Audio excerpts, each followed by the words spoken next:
Alright, Oliver, I'm just making a list up on your Blue Beast here. Compression on it, you had a 142 or 145, so that's on number 3.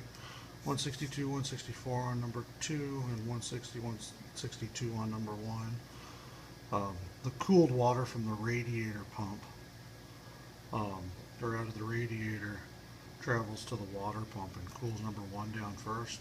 So usually you'll have your highest compressions on 1.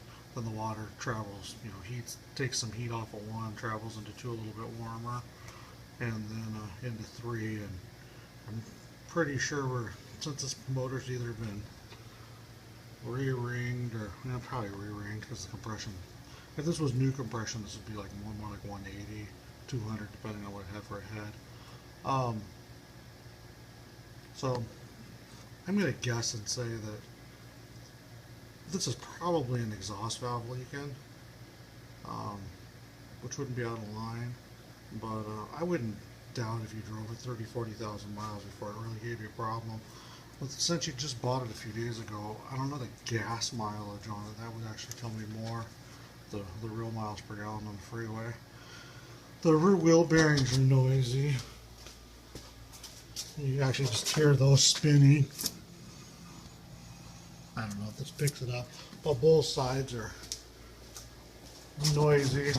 The front driver's side has a new axle put in it. In fact, you can see the axle nut. I think the passenger side's an old axle. But it's got those cheap, they didn't take the rotors off because it ruins the wheel bearings. So I'd say put wheel bearings all the way around it, and then get rid of these cheap Chinese brake pads that are stamped wrong, and fix this so the brake pads aren't floating all around. And that's giving it like a little click clunk kind of thing when you touch the brakes. What else do we got here? That squealing noise is just the belts. It's loose, but I can actually feel on the other side that it's slipped long enough that the serpentine's gotten sharp. Anyhow, just put a belt on it. That's easy enough. There's virtually no antifreeze in it. So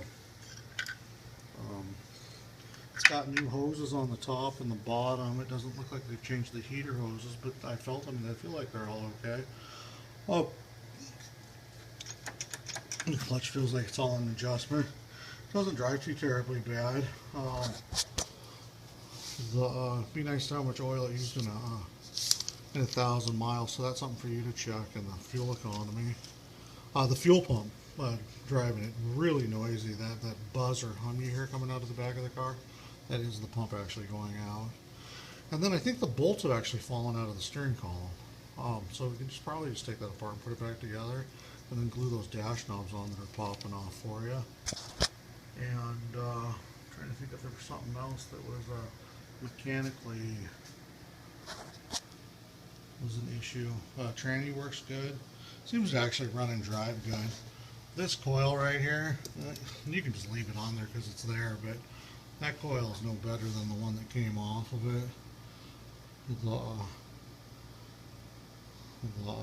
Yeah, that cracks me up. I'm just trying to think, I thought there was one more thing I was missing. The wheel bearings, alternator belt, coolant, fuel pump. Oh, the headlights. Good time to upgrade those headlights. I'll show you what I mean by that. I'll turn on without. Oh, forget it's a 92. Here we go. You can see how they're yellowing, especially on this side. This side's a lot worse. Just the headlight switch is burning up in here, and that's giving you bad connection to the headlights.